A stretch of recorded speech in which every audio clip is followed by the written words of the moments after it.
Menopause మనకి past, present, future ఎలా ఉంది అంటే యూజువల్గా ఏంటంటే మెనోపాజ్ అన్నప్పుడు మనకు ట్రాన్సిషనల్ పీరియడ్ అంటారు. అంటే మనకి రిప్రొడక్టివ్ ఏజ్ నుంచి నాన్ రిప్రొడక్టివ్ ఏజ్ వరకు ఎలాగా ఈ ట్రాన్సిషన్ అన్నది చేంజ్ అవుతుంది, అంటే మెనోపాజ్ ఎలా అటెండ్ అవుతుంది, అంటే మెనోపాజ్లో మనకి పాస్ట్, ప్రజెంట్, ఫ్యూచర్ ఎలా ఉంది, అంటే మెనోపాజ్ అన్నప్పుడు సైకలాజికల్గా ఉమెన్లో క్వాలిటీ ఆఫ్ లైఫ్ మీద ఎలా ఎఫెక్ట్ చూపిస్తుంది అన్నది. మెనోపాజ్ అన్నది మనకి ట్రాన్సిషన్ ఫేజ్, అంటే మనకి రిప్రొడక్టివ్ నుంచి నాన్ రిప్రొడక్టివ్లో ఈ ఉమెన్ లైఫ్లో ఎలా చేంజెస్ వస్తాయి.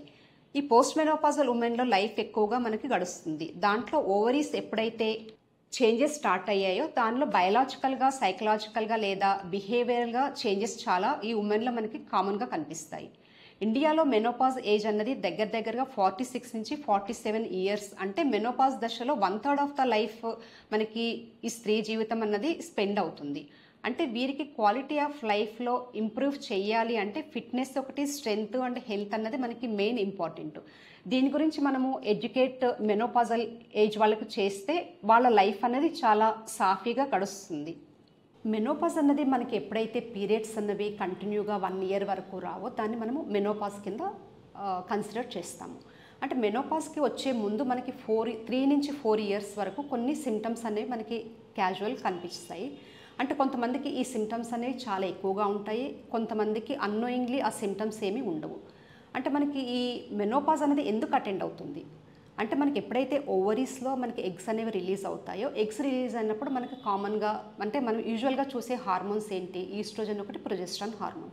మనకి ఏజ్ పెరిగే కొద్దీ ఈ ఓవరీస్లో ఉన్న ఎగ్స్ అనేవి బాగా తగ్గిపోతాయి. ఎప్పుడైతే ఎగ్స్ తగ్గిపోతాయో మనకి ఈస్ట్రోజన్, ప్రొజెస్ట్రాన్ హార్మోన్ అనేది రిలీజ్ కాదు. రిలీజ్ కానప్పుడు మనకి ఈ మెనోపాజ్ అనేది అటెండ్ అవుతుంది. ఎందుకంటే ఈ హార్మోన్స్ అనేవి బాగా తగ్గిపోయేటప్పటికి మెనోపాజ్ అనేది మనకి కనిపిస్తుంది. యూజువల్గా ఏంటంటే మనకి ఎర్లీ మెనోపాజ్ అని ఎప్పుడు అంటారు. ఎర్లీ మెనోపాజ్ అనేది మనకి బిలో 35 ఇయర్స్ ఉన్నప్పుడు మనకి ఈ మెనోపాజ్ అటెండ్ అయినప్పుడు దాన్ని ఎర్లీ మెనోపాజ్ అంటారు. అంటే దీంట్లో ఏంటంటే న్యాచురల్ మెనోపాజ్ అన్నప్పుడు మనకి కంప్లీట్గా మెనోపాజ్ వచ్చినప్పుడు దీంట్లో న్యాచురల్ మెనోపాజ్ అంటారు, లేదంటే పెథలాజికల్ మెనోపాజ్ అంటారు. అంటే పెథలాజికల్ మెనోపాజ్ అన్నప్పుడు ఓవరీస్లో ఏమైనా అబ్నార్మాలిటీస్ ఏమైనా ఉన్నప్పుడు మనకి ఈ హార్మోన్స్ అనేవి ఇంబ్యాలెన్స్ అయినప్పుడు మనకి ఈ మెనోపాజ్ అనేది అటెండ్ అవుతుంది. అంటే న్యాచురల్ మెనోపాజ్ అన్నప్పుడు మనకి ఈ డ్రగ్స్ తోటి కానీ లేదంటే ఇంజెక్షన్స్ టెంపరీగా మనము పీరియడ్స్ని ఆఫ్ చేస్తాము. దేని మూలాన మనకి ఫైబ్రాయిడ్స్ కానీ, ఎండోమెట్రియల్ హైపర్ప్లేసియా కానీ, కొన్ని క్యాన్సర్ కండిషన్స్లో లేదంటే మనకి ఇన్ఫర్టిలిటీలో ఏమన్నా ఎడినోమయోసిస్ కానీ, ఫైబ్రాయిడ్స్ అట్లాంటి ఏమన్నా కండిషన్స్లో ఉన్నప్పుడు వాటి సైజ్ తగ్గించడానికి మనకి ఈ టెంపరీగా మనకి ఈ హార్మోన్స్ యూజ్ చేసినప్పుడు మనకి ఈ మెనోపాజ్ అంటే ఆర్టిఫిషియల్ మెనోపాజ్ అంటారు దాన్ని. ఈ ఆర్టిఫిషియల్ మెనోపాజ్ వచ్చే అవకాశాలు చాలా ఎక్కువగా ఉంటాయి. అంటే మనం ఎందుకు యూజువల్గా మెనోపాజ్ అన్నది ఫీమేల్స్ అటెండ్ అవుతారు అన్నది, ఎప్పుడైతే మనకి ఓవరీస్ లోపల ఏజ్ పెరిగే కొద్దీ ఎగ్స్ అనేవి తగ్గిపోతాయి. ఎప్పుడైతే ఎగ్స్ అనేవి తగ్గిపోయాయో హార్మోన్స్ అనేవి తగ్గుతాయి. ఈ హార్మోన్స్ తగ్గినప్పుడు మెయిన్గా మనకి ఈ ఓవ్యులేషన్ కానీ లేదంటే మనకి పీరియడ్స్ రావడానికి మనకు మెయిన్ కావాల్సింది ఈస్ట్రోజన్, ప్రొజెస్ట్రాన్ హార్మోన్. ఎప్పుడైతే మన బాడీలో ఎగ్స్ అనేవి తగ్గిపోయాయో దాంతోపాటు మనకి ఇంబ్యాలెన్స్ హార్మోన్స్ అయినప్పుడు మనకి మెనోపాజ్ అనేది అటెండ్ అవుతుంది. అంటే యూజువల్గా మెనోపాజ్ మనకి అటెండ్ అయినప్పుడు ఏ విధంగా మనము డయాగ్నోసిస్ చేస్తాము ఎర్లీగా అన్నప్పుడు, ఎప్పుడైతే మనకి ఈ ఎగ్స్ పెరగడానికి మెయిన్గా మనకు కావాల్సింది ఫాలిక్యులర్ స్టిమ్యులేటింగ్ హార్మోన్ అనేది మెయిన్ ఇంపార్టెంట్. ఎప్పుడైతే ఎగ్స్ అనేవి తగ్గిపోయాయి ఈ ఫాలిక్యులర్ స్టిమ్యులేటింగ్ హార్మోన్ ఏం చేస్తుందంటే మనకి ఎగ్స్ పెరగడానికి ట్రై చేసి దాని హార్మోన్ అన్నది ఎక్కువగా పెరుగుతుంది.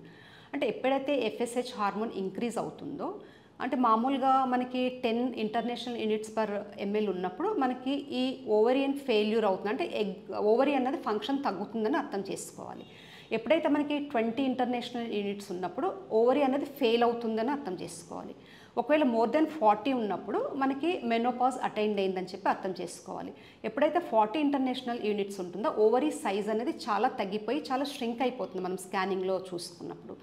దాంతోపాటు మనకి ఎప్పుడైతే ఈ హార్మోన్స్ అనేవి తగ్గిపోతాయో మనకి యూజువల్గా చూపించే సిమ్టమ్స్ ఎలా ఉంటాయి అంటే యూజువల్గా మనకి మెన్స్ట్రల్ ఇర్రెగ్యులారిటీ, అంటే మనకి బాగా స్కాంటీ ఫ్లో, అంటే బాగా తక్కువగా బ్లీడింగ్ అవ్వడము, మనకి ఒక్కొక్క దానికి ఇంటర్వెల్ మధ్యలో మనకి 1.5 మంత్, 2 మంత్స్, 3 మంత్స్కి ఒకసారి బ్లీడింగ్ రావడము.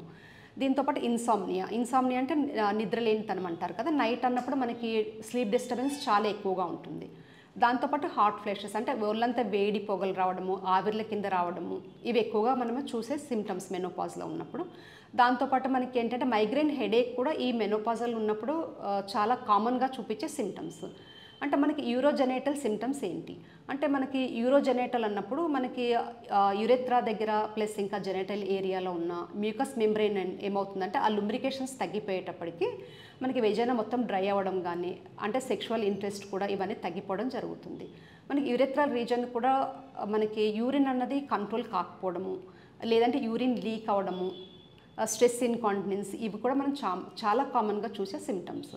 అంటే యూజువల్గా ఈ మెనోపాజ్ వచ్చేటప్పటికి ఏమవుతుందంటే బోన్లో ఉన్న ఆస్టియోక్లాస్టిక్ యాక్టివిటీ అనేది ఇంక్రీజ్ అవుతుంది, అంటే బోన్లో ఉన్న సాంద్రత అనేది తగ్గిపోతుంది. దాంతో యూజువల్గా ఏమవుతుందంటే ఈ మెనోపాజల్ ఏజ్ వచ్చేటప్పటికి బోన్స్ అనేవి ఈజీగా బ్రేక్ అయ్యే అవకాశాలు, ఫ్రాక్చర్స్ అయ్యే అవకాశాలు చాలా ఎక్కువగా మనకు కనిపిస్తాయి. ఇంకొకటి మనకి బ్రెస్ట్ టెండర్నెస్ కూడా చాలా ఈ మెనోపాజల్ టైంలో మనకి బ్రెస్ట్ టెండర్నెస్ కూడా ఉంటుంది, లాస్ ఆఫ్ హెయిర్ ఒకటి, ఇవన్నీ కూడా ఈ ఎలాస్టిసిటీ అన్నది కూడా ఈ తగ్గుతుంది.